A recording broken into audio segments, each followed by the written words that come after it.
Nëse ke Hashimoto dhe po stërvitesh shumë por nuk po shikon rezultat, atëherë kjo video është për ty.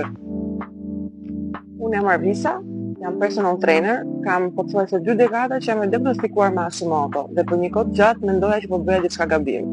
Hashimoto është një sëmundje autoimune, e cila prik tiroiden. Kur tiroide ngadalësohet, gjithashtu metabolizmi ngadalësohet, ndërkohë kortizoli rritet, energjia bie dhe trupi mban akoma më shumë ujëra. Dhe nëse do e ngarkosh trupin çdo ditë me kardio intensive, atëherë do ta stresosh akoma dhe më tepër. Unë personalisht kam kaluar nga më shumë kardio në më shumë strategji. Kur je me Hashimoto, patjetër do të zbatosh hapa ditor, jo kardio intensive dhe stërvitja jote duhet të jetë me pesha të moderuara dhe progresive. Vëmendje të veçantë duhet të kenë proteina dhe me energjin absolut të stresit. Nuk jam nutricioniste, as endokrinologe, jam një grua që jetoj çdo ditë me Hashimoton dhe kam mësuar të dëgjoj trupin tim dhe të punoj me të, jo kundra tij. Dhe nëse do të dish më shumë për stërvitjen kur je diagnostikuar me Hashimoto, atëherë më ndiq. Pa shumë drama dhe me informacione reale.